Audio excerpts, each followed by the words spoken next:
오늘의 말씀은 시편 17편 1절에서 15절까지의 말씀입니다. 제가 봉독해 드립니다. 여호와여 의의 호소를 들으소서. 나의 울부짖음에 주의하소서. 거짓되지 아니한 입술에서 나오는 나의 기도에 귀를 기울이소서. 주께서 나를 판단하시며 주의 눈으로 공평함을 살피소서. 주께서 내 마음을 시험하시고 밤에 내게 오시어서 나를 감찰하셨으나 흠을 찾지 못하였사오니 내가 결심하고 입으로 범죄하지 아니하리이다. 사람의 행사로 논하면 나는 주의 입술의 말씀을 따라 스스로 삼가서 포악한 자의 길을 가지 아니하였사오며 나의 걸음이 주의 길을 굳게 지키고 실족하지 아니하였나이다. 하나님이여 내게 응답하시겠으므로 내가 불렀사오니 내게 귀를 기울여 내 말을 들으소서. 주께 피하는 자들을 그 일어나 치는 자들에게서 오른손으로 구원하시는 주여 주의 기이한 사랑을 나타내소서. 나를 눈동자같이 지키시고 주의 날개 그늘 아래에 감추사 내 앞에서 나를 압제하는 악인들과 나의 목숨을 노리는 원수들에게서 벗어나게 하소서.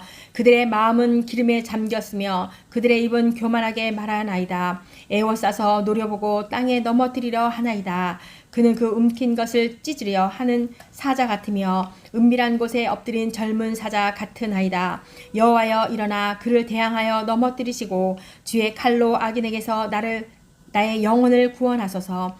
여호와여 이 세상에 살아있는 동안 그들의 분깃을 받는 사람들에게서 주의 손으로 나를 구하소서. 그들은 주의 제물로 배를 채우고 자녀로 만족하고 그들의 남은 산업을 그들의 어린 아이들에게서 물려주는 자니이다. 나의 의로운 중에 주의 얼굴을 배우리니 깰 때에 주의 형상으로 만족하리이다. 아멘.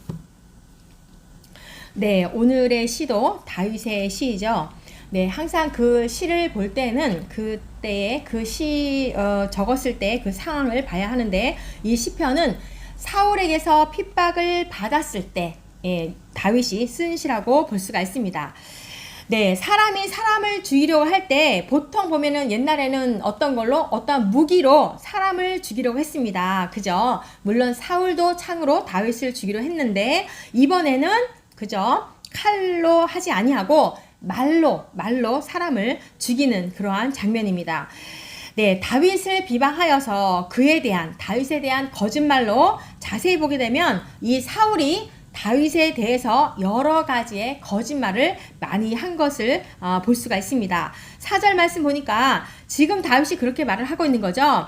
나는 주의 입술의 말씀을 따라서 스스로 삼가서 내가 포악한 자의 길을 가지 아니하였나이다. 이렇게 말하고 있습니다. 그러니까 그 당시에 포악한 자라고 하는 말은 뇌물을 받아가지고 무죄한 자를 억울하게 판결하는 사람을 포악한 자라고 이렇게 이야기를 했습니다. 그런데 지금 사울이 다윗에 대해서 이렇게 말을 하고 있다는 거예요.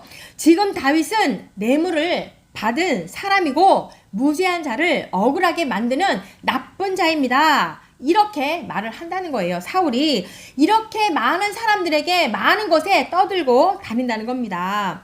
네, 그래서 그 소문들이 온 나라에 퍼져 있는 그런 상황 가운데 다윗도 그 말을 듣고 밤새 잠을 못 자고 있는 상황에 기도를 한 것인 거죠. 네, 너무 답답하고 억울하였습니다. 다윗은. 네, 누구에게 이 억울함을 호소하려고 해도 지금 다윗은 어떤 신세입니까? 망령자의 신세이기 때문에 그 억울함을 이야기할 것도 들어줄 사람도 없는 그러한 상황이었다라는 거죠.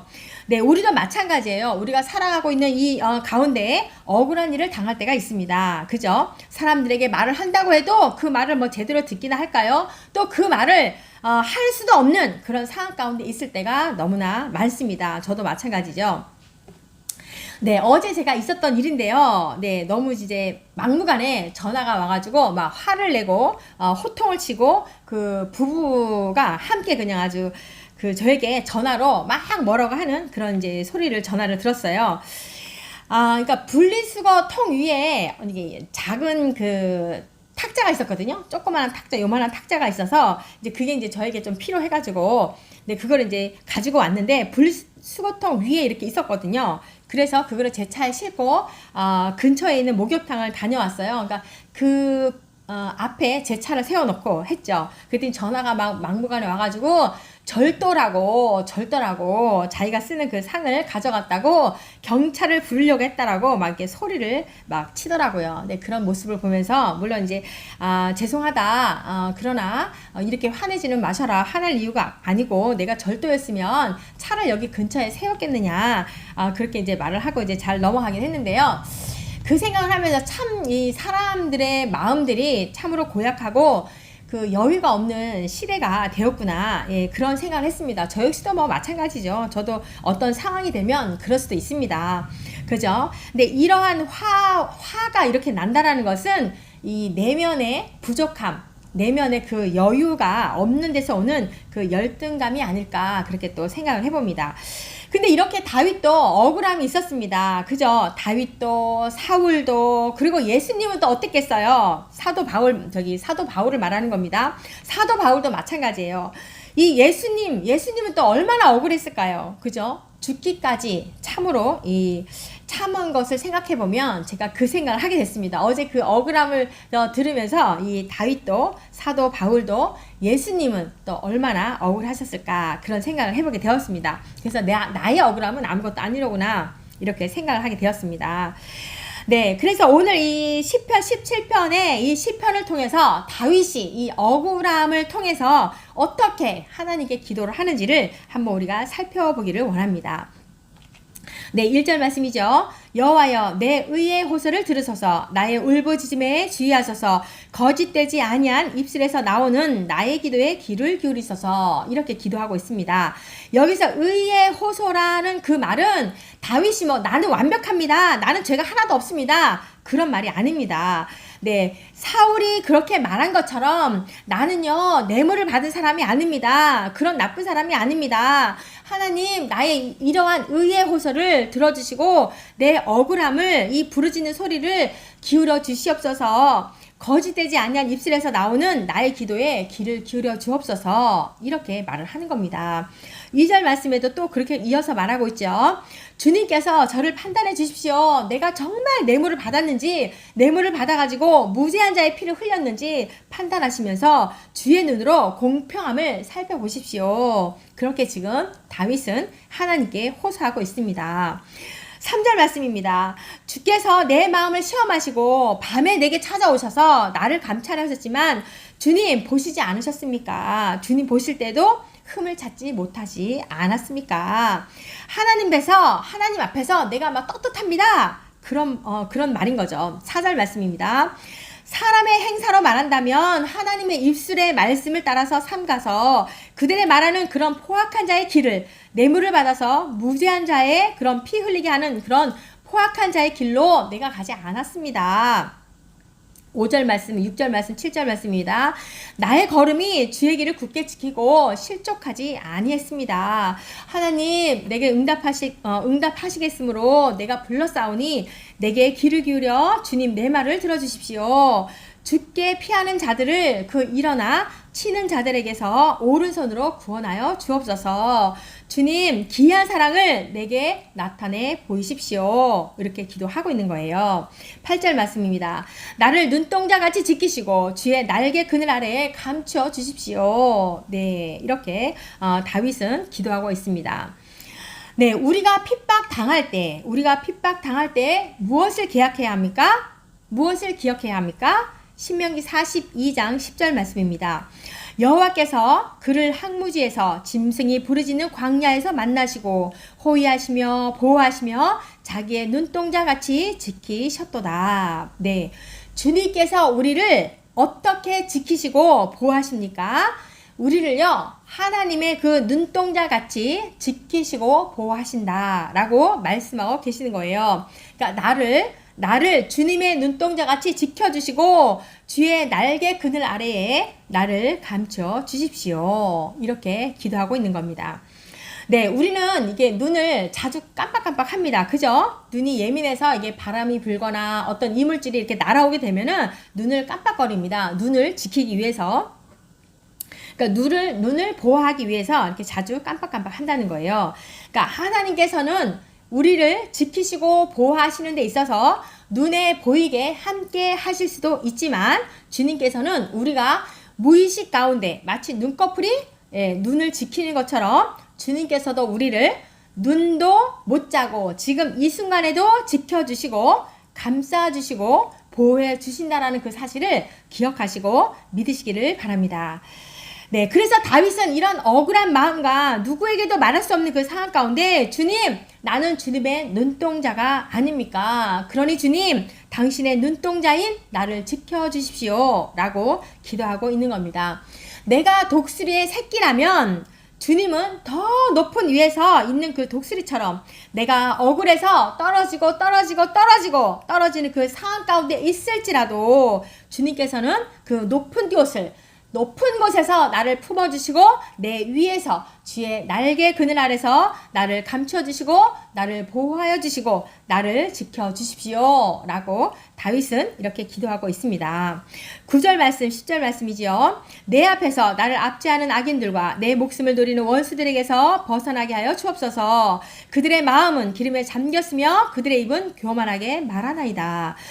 이제 우리가 걸어가는 것을 그들이 애워싸고 사울이 우리를 애워싸고 있습니다. 노려보고 땅에서 우리를 넘어뜨리려 하나이다. 사울의 무리들이 움켜진 것을 찢으려 하는 사자 같고 은밀한 곳에 엎드린 젊은 사자 같습니다. 여호와여 일어나서 그를 대항하여 넘어뜨리시고 그 모든 원수들을 넘어뜨려 주시고 주의 칼로 악인들에게서 내 영혼을 구원하여 주십시오. 또 14절 15절 말씀입니다. 여호와여 이 세상에 살아있는 동안에 그들의 사울의 분깃을 받은 사람들에게서 그래서 나를 죽이려 하는 사람들에게서 주의 손으로 나를 구하여 주옵소서. 그들은 사울의 분깃을 받은 사람들이고 주님의 제물로 배를 채우는 자들이고 자녀로 만족하고 그들의 남은 산업을 그들의 자녀에게 물려주는 그런 자들입니다. 나는 의로운 중에 주의 얼굴을 배우리니 깰 때에 주의 형상으로 만족하리이다. 네. 지금 이 심정을 보니까 다윗은요, 막 너무너무 억울해가지고 밤에 잠이 오질 않아서 밤새도록 하나님께 호소하는 그 기도를 하고 있는 겁니다. 예, 저도 가끔 블로그에 글을 올리게 되고 또 가끔 메모지에 하나님께 기도할 때도 있고요. 감사글을 쓸 때도 있습니다. 네, 다윗은 이렇게 기도하면서 주님, 나는 너무 억울합니다. 답답합니다. 나를 지켜주십시오. 예, 눈동자 같이 지켜주시고 나를 주님의 날개 그늘 아래 보호하여 주십시오. 이렇게 밤새도록 기도하고 있습니다. 지쳐서 기도하고 힘들어서 기도하고 잠을 뭐 제대로 잤겠어요? 그런 상황 가운데 아침에 잠깐 잠이 들었다가 아침에 눈을 딱 떴을 때 그 모든 문제가 이렇게 밤새도록 울부짖었어요. 하나님 앞에 호소했어요. 그랬더니 아침에 눈을 딱 떴더니 어땠어요? 그 문제가 잘 해결되었나요? 네, 하나도 해결된 것이 없습니다. 물론 이제 이 뒤에 10편, 18편에 가면 해결되니까 다윗이 또 이렇게 찬양의 시를 또 올려드리기도 합니다. 근데 17편에서는 아무것도 해결되지 아니하고 하나님께 계속 구하는 그러한 기도만 나타나고 있습니다. 네, 기도하다가 깨고 나보니 그 앞에 누가 있다는 거예요. 주의 얼굴을 배우리니 주의 얼굴밖에 보이지 않더라는 거예요. 내가 밤새도록 억울한 문제를 가지고 잠도 못 자고 기도했는데 그러다가 잠깐 눈에 떴는데 내게 주님의 얼굴밖에 보이지 않습니다. 내가 깨고 나니까 이제는 주님 억울해도 괜찮아요. 당장에 내 기도를 들어주지 않아도 괜찮아요. 나는 주님의 얼굴 뵈는 것만으로도 나를 지켜주시고 보호하시고 자랑하시는 주님 그 형상만으로도 내가 만족합니다. 네, 그렇게 기도하는 모습인 거예요. 네, 우리도 그럴 때가 있지요. 너무 억울해가지고 울다가 지쳐서 기도하다가 아침에 깨어보니까 억울한 일이 이게 해결하지는 않았지만 깨달음이 있고 또 마음에 이 평안이 찾아오지 않습니까? 그러면서 나의 잘못된 부분, 나의 실수한 부분, 또 그러면서 하나님의 뜻을 발견하기도 하고 주변에 또 감사로 찬양을 올려드리게도 됩니다. 그죠? 네, 오늘 시편은요, 이 아침에 다윗이 쓴 시입니다. 여러분도 마찬가지로 누구에게도 말할 수 없는 그런 답답한 일이 있습니까? 이 다윗보다, 그죠? 다윗보다는 그렇진 않겠지만, 그러한 답답한 일이 있을 때 그 답답한 일을 가지고 주님 앞에 가지고 나가서서 호소하십시오. 주님께서 눈동자처럼 여러분을 지켜주시고 보호해 주실 것입니다. 그리고 마지막으로 우리에게 무엇을 준다라고 말합니까? 바로 주님의 얼굴을 뵙게 해주신다라고 합니다. 우리의 삶 가운데 억울한 일이 있어도 답답하지 않습니다. 아무 문제가 되지 않다라는 거예요. 주님의 형상만으로도 만족하다라고 하는 거죠. 그래서 날마다 우리가 주님의 얼굴을 배우면서 만족하시며 주님의 형상으로 만족하시고 주님 한 분만으로 만족하시고 어떤 상황 가운데에도 감사하시며 찬송하시며 살아가는 저와 여러분이 되시기를 축복합니다. 어떤 목사님의 그 말씀입니다. 이제 매일매일 올리시는 그 말씀이 있는데요. 각자의 입장에서는 억울한 일이 다 있더라고요. 그죠? 야곱도, 레아도, 라헬도 그 이야기를 통해서 알게 되었는데요. 야곱은 어땠어요? 그 라반의 배신으로 인하여서 그 라헬을 첫 아내로 취하지 못한 것이 억울했고, 레아는요? 레아는 결혼은 했지만 남편에게 사랑을 받지 못하니 억울했고, 라헬은 사랑하는 이와 결혼했지만 자식이 없어서 화가 났습니다. 모두가 각자가 처해진 상황 가운데 억울한 일들이 있습니다.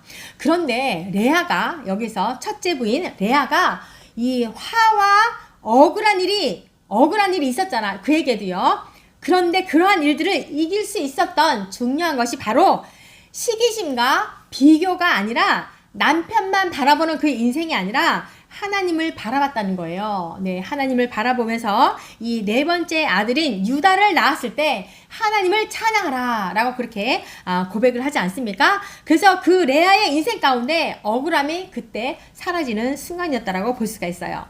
그래서 하나님은 이 성경의 주인공을 그저 라헬이 아닌 이 레아를 통해서 예수님의 족보가 이어지게 되는 것을 보게 됩니다.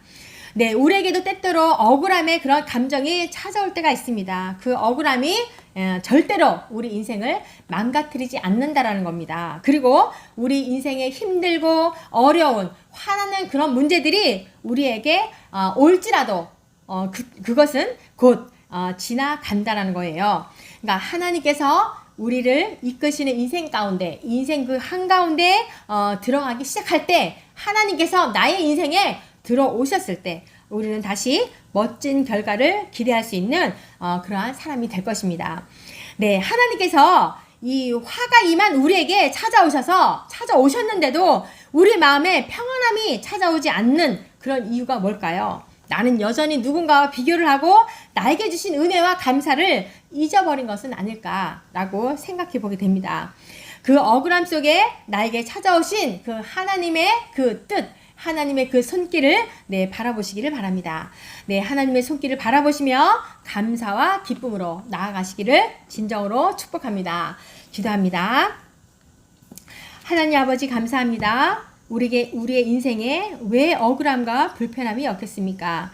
그러나 하나님을 의지하는 인생에서 세상에 일어나는 그 억울함과 불편함이 아무 문제가 아님을 받아들이고 온전히 그 억울한 인생에 찾아오신 주님을 바라보며 감사와 기쁨이 넘치는 인생들이 되게 하여 주옵소서.